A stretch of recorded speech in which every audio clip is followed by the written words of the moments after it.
Olá, bem-vindos a mais uma conversa. Hoje a gente mergulha no primeiro capítulo do livro Eles Cresceram e Eles Se Multiplicaram, do Uri Blankfeld. Isso aí. A ideia é explorar um pouco as origens, né, da presença judaica lá na Península Ibérica e os eventos que mudaram tudo por lá. Exato. E essa presença, olha, é muito antiga mesmo.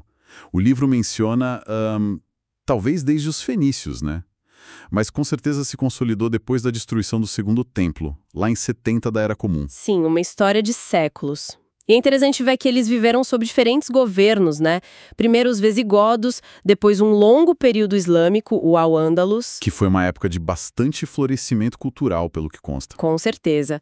E depois os reinos cristãos. O fascinante é essa dinâmica. Momentos de tolerância, onde judeus eram super importantes, sabe? Médicos, filósofos, financistas. E outros momentos de perseguição. Essa coisa de integração e conflito lado a lado durante séculos. E aí, nos séculos 13 e 14, parece que essa população aumenta bastante. O livro aponta as migrações, né? Sim, muita gente fugindo de perseguições na Europa Central. As cruzadas deixaram um rastro complicado e depois veio a peste negra em 1348 com aquelas acusações horríveis contra os judeus. Terrível. Então, a Península Ibérica virou uma espécie de refúgio. Exatamente. Só que aí é que está o paradoxo, né? Buscaram refúgio, contribuíram muito para a sociedade ibérica, mas, ao mesmo tempo, a influência da Igreja Católica foi crescendo, a reconquista avançando e, o clima foi mudando. Ficando mais radical. Entendi. A coisa começou a ficar mais tensa. Muito mais. Se a gente conecta os pontos, vê essa pressão religiosa e política aumentando, os pogroms de 1391 na Espanha, por exemplo, foram massacres horríveis. Nossa. E as conversões forçadas também, né? Muita gente foi forçada a se converter para salvar a vida. É um ponto de virada bem claro ali. É um cenário que vai piorando, né? Até chegar no clímax da situação, a Inquisição Espanhola em 1478. Que no começo era para investigar os cristãos novos, né? Aqueles judeus convertidos, para ver se a conversão era sincera mesmo. E logo depois, as expulsões. Primeiro Espanha, 1492, depois Portugal, em 1497. Como é que se chegou a esse ponto? Expulsa todo mundo. Olha, as alianças políticas foram chave nisso aí. A Espanha tinha acabado de se unificar com os reis católicos, Isabel e Fernando. Certo, 1469. Isso. E eles queriam um reino unificado, não só politicamente, mas religiosamente. Daí veio a expulsão dos muçulmanos de Granada e no mesmo ano, 1492, a ordem para os judeus, ou convertem ou saem. E Portugal?